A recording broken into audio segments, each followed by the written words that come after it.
Salat berjamaah selesai, Assalamualaikum. Kalau salat sendiri, Assalamualaikum warahmatullahi, Assalamualaikum warahmatullahi, pur ke meja makan. Assalamualaikum warahmatullahi, Assalamualaikum warahmatullahi, langsung pula remote. Ada pula orang sekarang salatnya pas waktu iklan. Nah, tonton sinetron, waktu iklan pergi wudu. Nah, itu tonton lagi waktu iklan, sembahyang. Apa tak Fatihah sama ayatnya satu napas. Padahal sebelum sholat itu qul a'udzu birabbin nas malikin nas ilahin nas min syarril wasil khannas alladzi yuwaswisu sudurin nas minal jinnati wan nas. Dengan sholat berjamaah dapat zikir bersama. La ilaha illallah, la ilaha illallah. Berapa kali Ustaz la ilaha illallah tadi? 70 kali. Paling pendeknya Pak Ustaz 40 kali. Tak sanggup juga Pak Ustaz 30 kali. Tak juga sanggup Pak Ustaz 11 kali. Guru saya, Mursyid Samaniyah, waktu di Sudan dulu, kata dia, kau kalau tak sanggup juga banyak 11 kali. Astagfirullah 11 kali, Allahumma salli ala Sayyidina Muhammad 11 kali, La ilaha illallah 11 kali. Itu udah singkat, itu udah zikir minimalis. Tapi kalau kita pula panjang waktu tak ada, kenapa tak panjang-panjang? La ilaha illallah. Kenapa tak Ustaz tak buat 200? Balik jemaah. Ini mau sembahyang, mau pengajian atau apa nih, kata dia. Lalu kemudian dapat doa bersama. Kalau kita sendiri berdoa, ya kalau diterima Allah, kalau tidak. Tapi kalau doa bersama, mungkin doa tadi itu makbul bukan karena mulut Abdul Somad, tapi karena ada ibu-ibu yang tulus ikhlas. Dia bukan siapa-siapa, tapi hatinya bersih. Kata dia, amin. Hanya kata amin dari mulut dia terbuka pintu langit. Ada di antara bapak-bapaknya yang ahli zikir, orangnya wara, orangnya zuhud, tak pernah makan haram. Tak bisa menilai orang dari statusnya. Saya berapa kali diundang jamaah dalam perjalanan, singgahkan di rumah makan. Saya pun makanlah, saya ambil daging kambing, saya ambil apa ini, sate, Pak Ustaz, saya ambil. Sudah habis makan, saya tengok bapak-bapak cuma makan ikan. Saya tanya, bapak tak bisa makan kambing ya? Tak bisa makan gulai daging ya? Apa kata dia? Saya tak tahu entah siapa yang motong Pak Ustaz. Saya udah habis 2 piring. Rupanya dia orang warak, tak mau memakan kalau tak tahu siapa yang motong. Patut dia makan ikan, karena ikan tak perlu dipotong. Dalam satu ceramah pengajian, kami pun berhenti rumah makan. Dia duduk aja. Saya sangka dia puasa, saya diam. Dan itu bapak tak makan. Belum usah suruh gitu. Kita sudah kita letakkan punya kita lah itu. Sama macam air nih, bukan berarti karena belum suruh belum saya minum, enggak. Saya memang kalau sedang ceramah tak saya potong, takut saya hilang fokus saya. Jamaah yang dimuliakan Allah Subhanahu wa taala. Jadi kita tak tahu, mungkin ada wali-wali Allah. Wali Allah itu siapa? La khaufun alaihim wa la hum yahzanun. Tulus bersih hatinya. Amin kata dia. Majtama'a qaumun, sekelompok orang berkumpul ramai-ramai.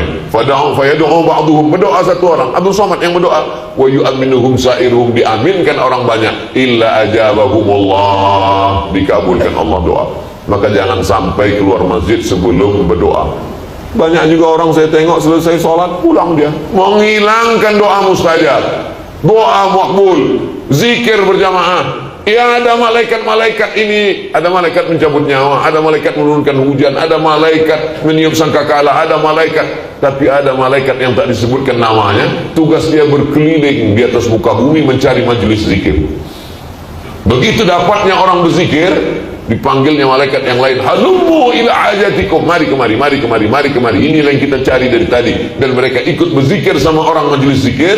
Dan setelah itu orang majelis zikir berdiri. Apa kata malaikat? Apa kata Allah Ta'ala? Qumu maghfuran lakum, bubar berdiri kalian dari majelis zikir dalam keadaan bersih dari dosa-dosa. Tapi ingat, yang bersih itu dosa, hutang tidak. Ini tak dapat kalau sholat sendirian. Dan ketika sholat berjamaah dapat pula pahala silaturahim. Assalamualaikum warahmatullahi, Assalamualaikum warahmatullahi. Datuk, lama kita tak jumpa. Pak Camat, apa kabar? Pak Kades sehat? Apa RT, apa kabar? Orang zaman dulu kalau sampai 3 kali, 2 kali tak nampak di masjid, langsung dia datang ke rumah. Assalamualaikum, waalaikumsalam, sehat. Oh, kenapa tak ke masjid?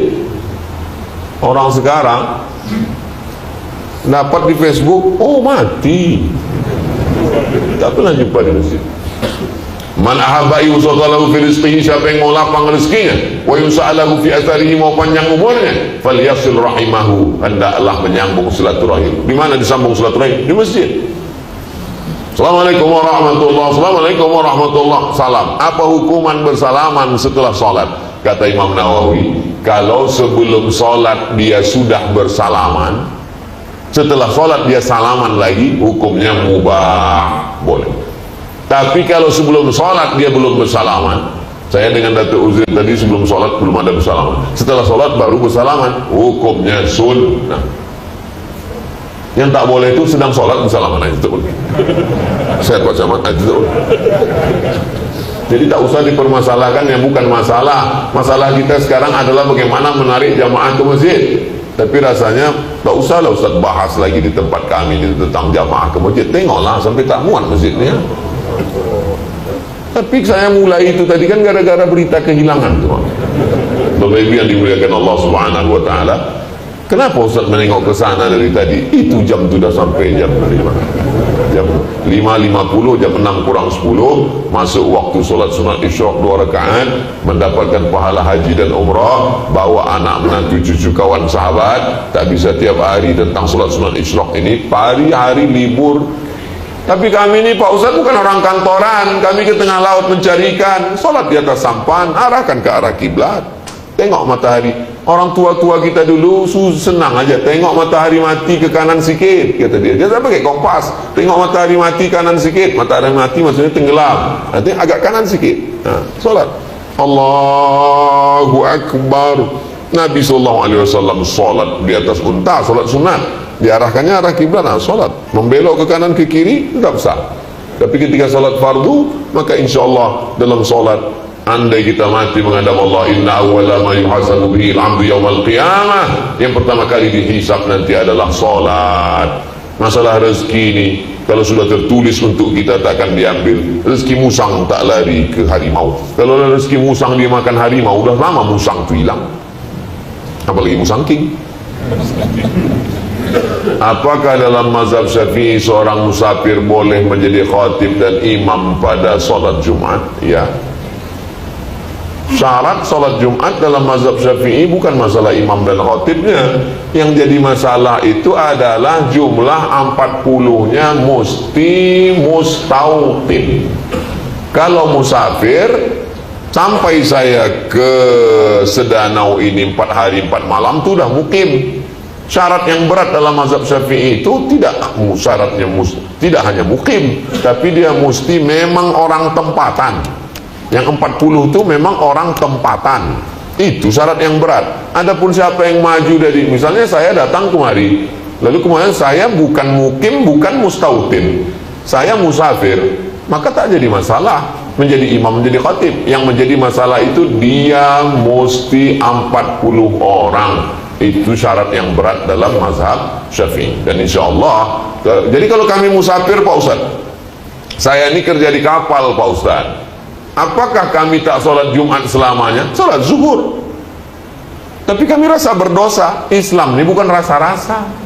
Yang rasa-rasa itu minuman berhadiah. Islam ini, orang kalau biasa berwudu, tiba-tiba dia bertayamum, dia rasanya macam tak sah. Begitu juga orang kalau kita musafir terus, supir bis, pilot pesawat, kerja di kapal, terus musafir, maka dia tidak sholat Jumat, dia terus selamanya sholat zuhur. Di Sedanau ada 5 masjid, masjid A, masjid B, masjid C, masjid D, masjid E. Hebat nama masjid nih. Jarak antara masjid ini 500 meter. Apakah khatib masjid A boleh berkhutbah di masjid B dan sebaliknya, atau khatib masjid C boleh berkhutbah di masjid A dan seterusnya?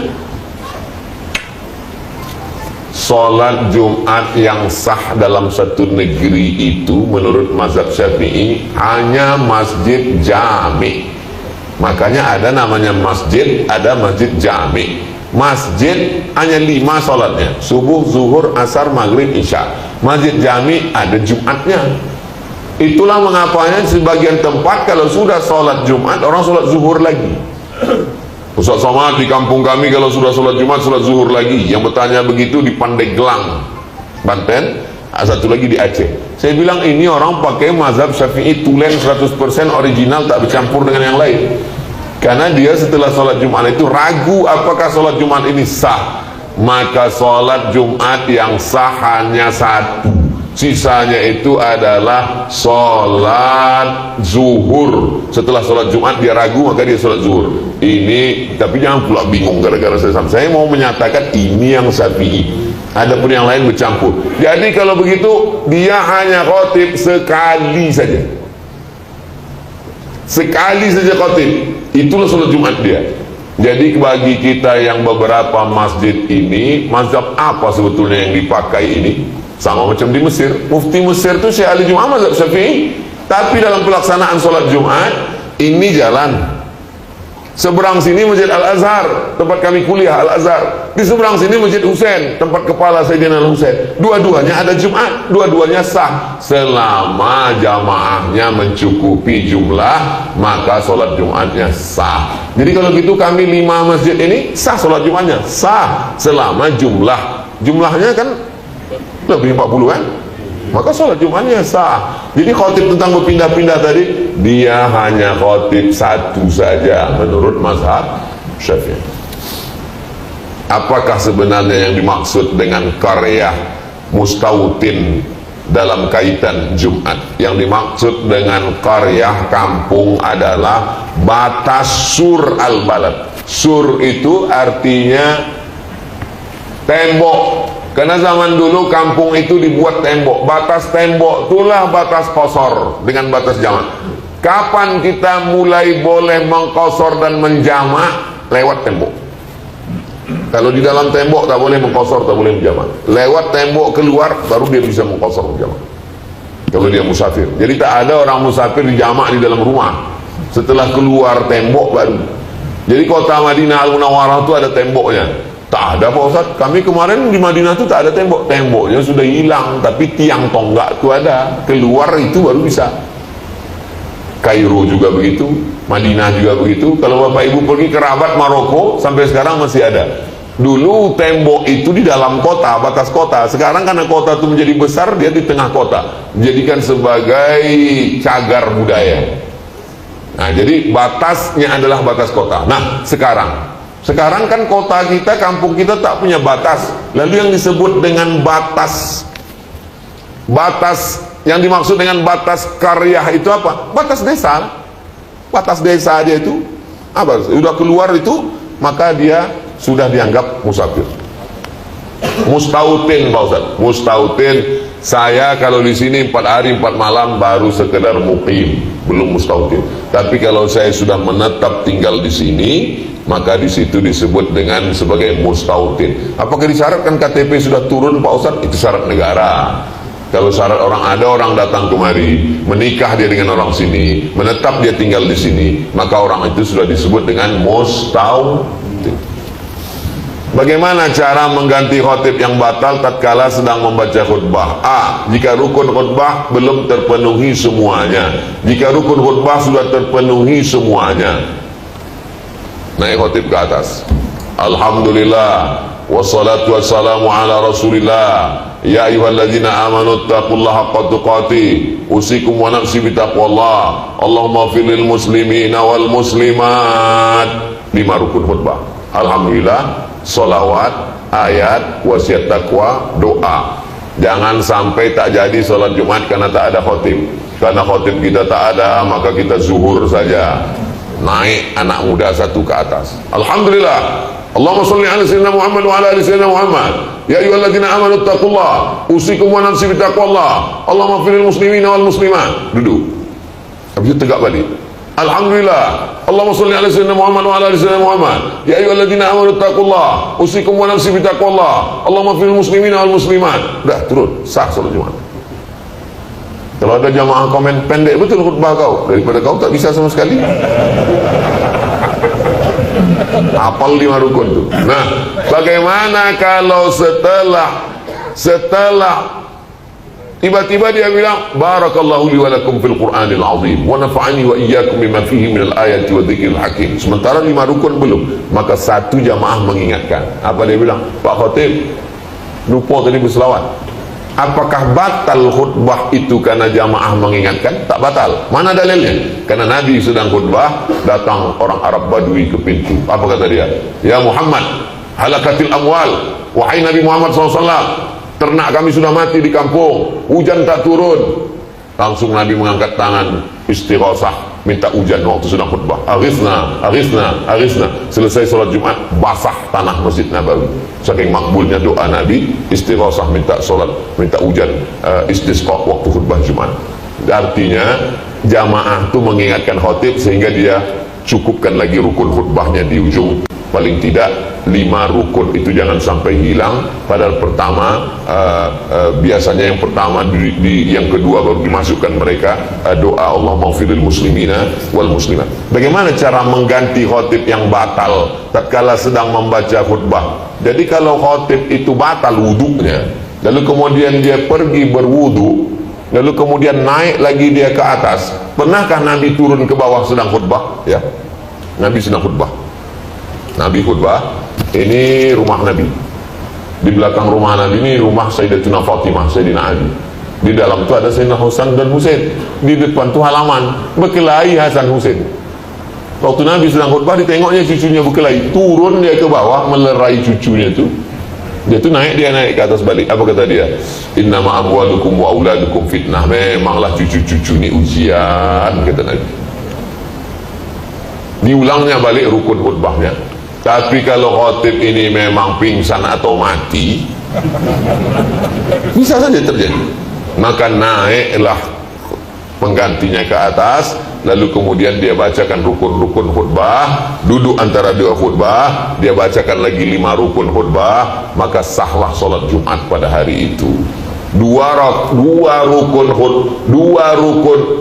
khutbah dengan 5 rukun itu menggantikan 2 rakaat. Itu maka khutbah Jumat itu tak usah panjang-panjang, poin-poinnya saja. Saya tak pernah khutbah Jumat lebih dari 20 menit, poin-poin to the point. Karena kalau terlalu panjang-panjang, karena posisi dia adalah menggantikan 2. Kalau mau buat pengajian, jangan di dalam khutbah. Habis sholat tuh baru buat pengajian. Jangan di dalam khutbah itu dimasukkan. Kadang orang sekarang banyak, kenapa kau buat di khutbah? Kalau pengajian orang tak mau Pak Ustaz, jadi kami buat khutbah panjang-panjang. Apa yang dimaksud dengan fitnah kubur? Fitnah itu azab. La junaha alaikum an taqsuru minas salati in khiftum ayyaftinakumul ladina kafaru. Kamu mengqasar salat kalau takut diazab. Al fitnatu asyaddu minal qatli. Fitnah lebih kejam dari pembunuhan. Fitnah di situ artinya azab. Fitnah bahasa Melayu tohmah. Tohmah artinya tuduhan tak ada bukti. Jadi yang dimaksud dengan fitnah adalah azab. Allahumma inni a'udzubika min fitnatil qabri, jauhkan aku dari azab kubur. Itu arti fitnah di situ. Asal kata fitnah itu apa Pak Ustaz? Begini, kita gali tanah di belakang rumah, dapat sebongkah hitam, lalu kita tak tahu ini entah batu entah emas. Maka cara mengetahui dia emas, dibakar pakai api unggun, airnya meleleh, nampaklah dia kuning, berarti dia emas. Membakar itu bahasa Arabnya fitnah. Ahasiban nasu ayyutraku ayyaqulu amanna wa hum la yuftanun. Apakah Allah membiarkan kamu begitu saja mengatakan amanah sebelum kamu difitnah? Fitnah di situ maksudnya adalah azab. Fitnah di situ maksudnya adalah ujian. Jadi kalau ada kita membakar orang, berarti kita sedang memfitnah. Begitu juga ketika kita mengatakan itu si fulan itu jahat, itu dia sedang mengazab, memfitnah, mengazab, bukan dengan bakar tapi dengan lisannya. Jadi makna fitnah adalah menyiksa. Makna fitnah adalah mengazab. Jadi fitnah kubur maksudnya adalah azab kubur. Allahumma inni a'udzubika min azabi jahannam wa min azabil qabri wa min fitnatil mahya wal mamat wa min syarri fitnatil masihid dajjal. Fitnah dajjal, azab disebabkan oleh dajjal. Tak bisa membedakan mana betul mana salah. Jangankan dajjal yang asli, dajjal KW pun datang udah bingung orang sekarang. Apalagi dajjal yang original itu betul yang datang. Bagaimana supaya kita tak kena fitnah ini? Istiqomah sholat berjamaah, mengaji, baca surat Al-Kahfi, maka insya Allah dijamin Nabi diberikannya kita cahaya sehingga kita bisa membedakan. Allahumma arinal haqqa haqqa warzuqna ittiba'ah wa arinal batila batila warzuqna ijtinabah. Udah lewat jam 6 lewat 15, tetap nanti kita sholat sunat isyraq 2 rakaat. Di akhir majlis mari kita sama berdoa kepada Allah, mudah-mudahan Allah berikan kebaikan-kebaikan untuk kita.